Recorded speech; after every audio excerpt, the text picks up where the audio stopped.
Hey guys, it's Steve back with another Barbecue Bros video. Today I'm going to show you how to cook some spare ribs on the Grill Dome Kamado, so let's go ahead and get started. Alright, so let me go ahead and show you how I've got this set up for this spare rib cook today. I've got some lump charcoal, about half a firebox full, with one of the little Weber starter cubes down in the bottom, so I'm just going to go ahead and get that lit. And like normal, put a couple pieces on top.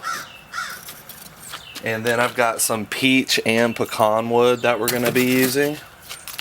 I did this on the turkey last week and it was amazing, the combo, the peach and the pecan. So I'm just going to throw those on there just like that. Next I'm going to drop in the indirect rack and put my little aluminum pan that I've been using with some tin foil on it right on top. Next I'm going to add the regular grill grate on here. But then what I'm going to do is I'm also going to put the extender rack on here. And once we get this thing up to temp, I'm actually going to cook the ribs up top because I just want them as far away from the heat source as possible. So I've cooked ribs on both racks and they come out fine, but if I have the top rack open, then I'm going to use it just so it's, you know, like I said, away from the heat source. I've actually got a little extra drip pan I'm going to put down on the bottom just to help catch some more of those juices. And then what I'm going to do is I'm going to shut the lid, and I've got my DigiQ set up, and we're going to be running off to do some errands today. So I've been doing cooking at hotter temps, but today I'm just going to go with a more traditional, like 250 degree cook, and we'll go from there. So I'm going to let the DigiQ get this thing dialed in, and once it stabilizes out, we'll be back to toss the ribs on. Alright, we are sitting right at 250. It's been about half an hour since I cranked the fire up, so I'll let it stabilize out a little bit. So let's go ahead and open the lid. Some nice smoke coming out already. And we've got a gorgeous rack of spares here. And these have been rubbed down with Simply Marvelous Season All. I use that as a base coat, and then I've got this Simply Marvelous pecan rub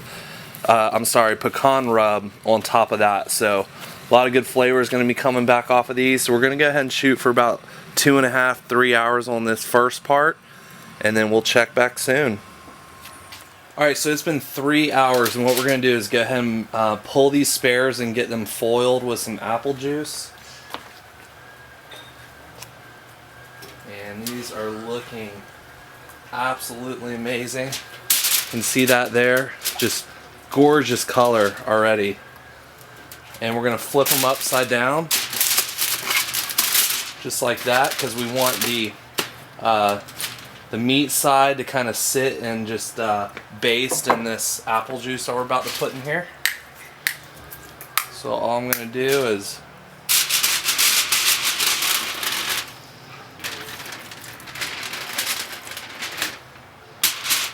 and that's enough right there.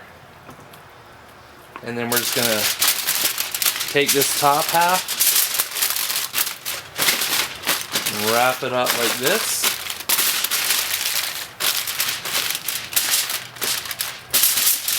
And then what I do is go ahead and wrap this side too.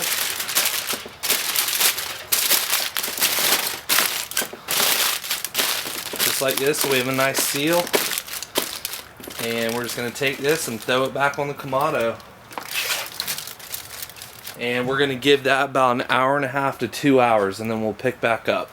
Okay, it's been another 2 hours since I foiled these spare ribs.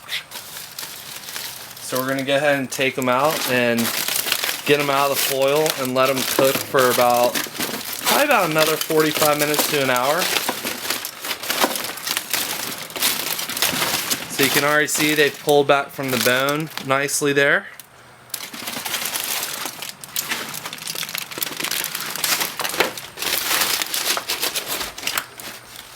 And there you go. So what we're going to do now, just take our tongs here And these are just super tender already. And get those back on the Kamado. Let them cook for about 30 more minutes and we'll pick back up. Alright, so it's been another 15 minutes. What I'm going to do is go ahead and get these sauced up. And I'm using the Blues Hog Original sauce today. This is one of my favorite sauces for ribs. So we're just going to get these nice and coated. Alright, so that about does it right there. This sauce is amazing. I'll put a link of it in the video description so you can go check it out and get some. It's just so good. So we're going to leave this like this for about another probably about 20 minutes, maybe 30 minutes. And these things are going to be ready to eat soon, so we'll pick back up. Alright, it's been about 20-25 minutes. We'll go ahead and open the lid. And oh my gosh, those look amazing. So we're going to go ahead and get these pulled, and I'll go ahead and cut into a couple of them and show you what they look like.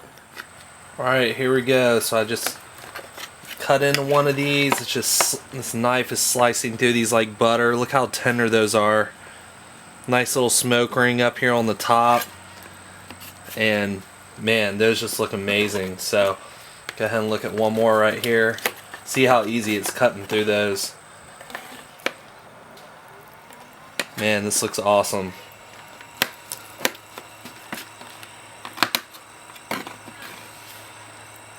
There you go. Look how tender these are. I mean, the bone's just falling right out of them. Those look great. Well, we're going to go ahead and dig into these. And appreciate you guys watching. And check us out on barbecuebros.net. And we'll see you again soon.